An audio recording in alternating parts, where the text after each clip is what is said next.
I'd like to talk about, the type of man and father that I was, and then the type of man and father and partner that I try to be now. Um, you know, what I've learned about my life and about a lot of our lives, but I'll speak for myself here, is a lot of the ideas that I grew up with, they weren't even my ideas. I learned them through TV. I learned them through societal belief systems. I learned them through my parents and other people. And it was basically, there was a whole bunch of ideas that I thought were my own that were never my own. There's a line in our literature that says, "Is he not a victim," meaning tricked or duped, "of a delusion," meaning a lie, "that he can wrest," meaning pry, grab, snatch, take, satisfaction and happiness out of this world if he only manages well. So I was a victim of this delusion that I could wrest happiness and satisfaction out of this world if I only managed well. If I only had the right amount of money, if I only had the right woman, if I only had the right truck, if I only had the right house, if I only had, if everyone would just kind of do what I said, I would be happy. But the problem was, it never made me happy. I got some relief out of it. And I would always get relief out of it. But I never found that hole that was in me fully fulfilled. And if it was fulfilled to whatever degree, it was from the family. It wasn't from the stuff. Because the shine on things would always wear off. But I always wanted the shiny things. I always wanted new things. I always wanted things. I bought my first house. My first house was 3,300 square feet. It wasn't that I started off with a $100,000 starter home. I started off with the biggest house that I could find. I could finally afford something, so I'm like, that's it.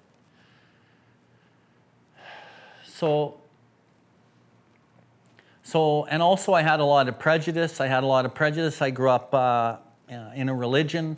I had this religion kind of, I'm not going to say it was forced on me, but I didn't have a choice which school I went to.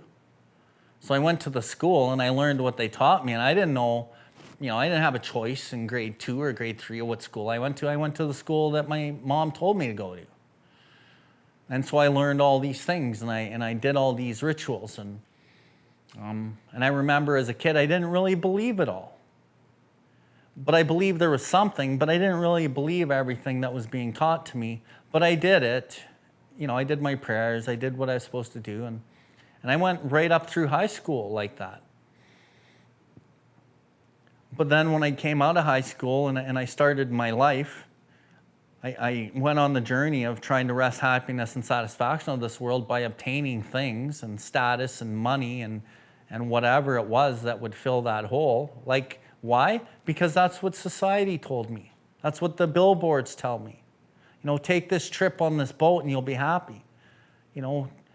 Camp here and take this, stay at this hotel and have this amazing weekend in these mountains on this boat, you'll be happy. Do these things and you'll be happy.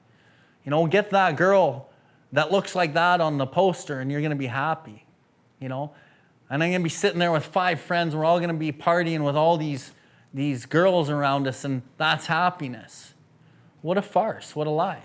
So I learned it all. And I tried to obtain all that. So what I've learned in the last 5+ years is those ideas weren't mine. And I had to find my own truth. Part of what I did in my early days was I would, when I had kids, I had 3 daughters, I would teach them the beliefs that I had. A lot of them unreasoning prejudice against religion. My motto was, the more you know, the more you're worth. The higher status you have, the more respected you are. The nicer truck that you drive, the more respect you get. I didn't even consider a half-ton truck a real truck. I didn't consider a 3/4 ton really a real truck, even though it was more of a truck than a half ton. It had to be a 3500, you know. And if you had a Ford, then you were beneath me because I had a Dodge or a Chevy. And these are just my own sentiments and ideas that I built life on, right?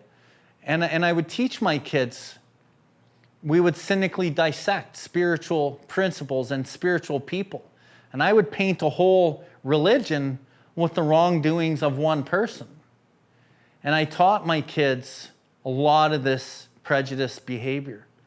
I was a very angry person, a lot of it due to my early childhood and the way I grew up. But regardless, as a grown man that maybe wasn't really actually grown up, but I was older, I would road rage. I was one of the worst road ragers you'd probably ever met.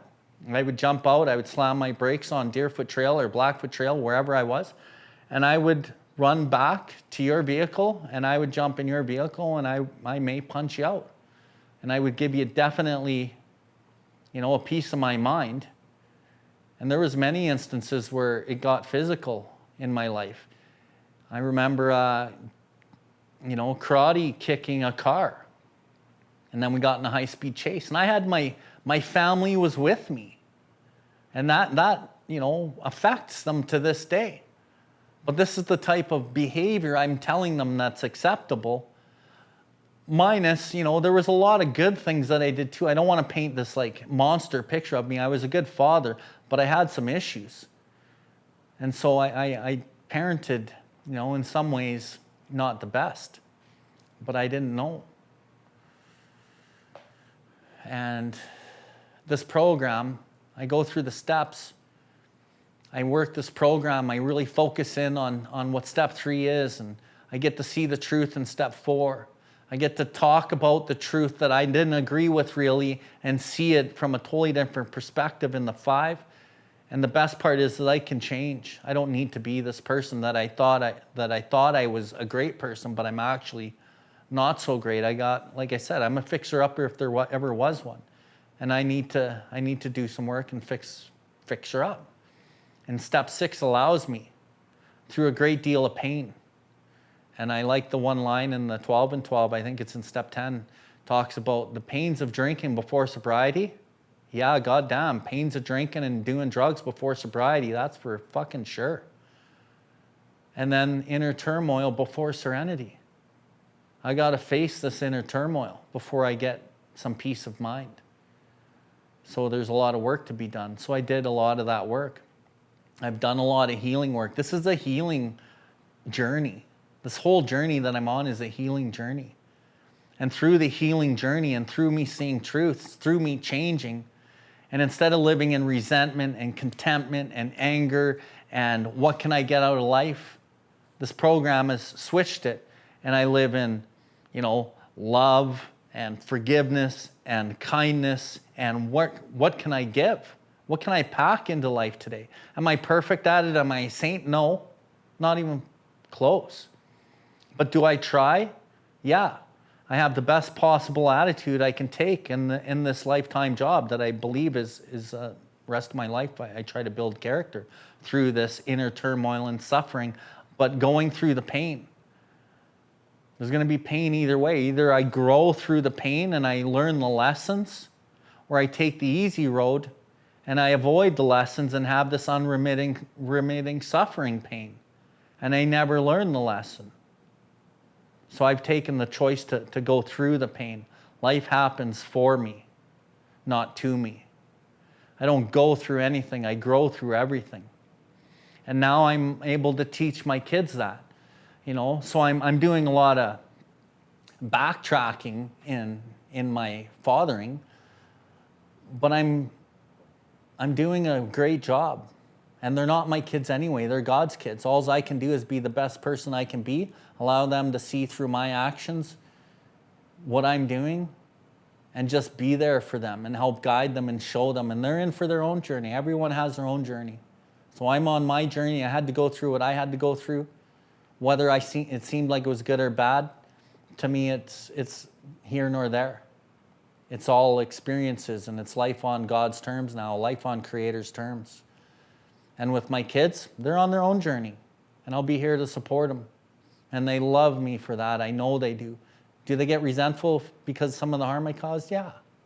Do they give me shit sometimes for some of that? Yeah. But I stand strong in my truth, and I think that speaks volumes.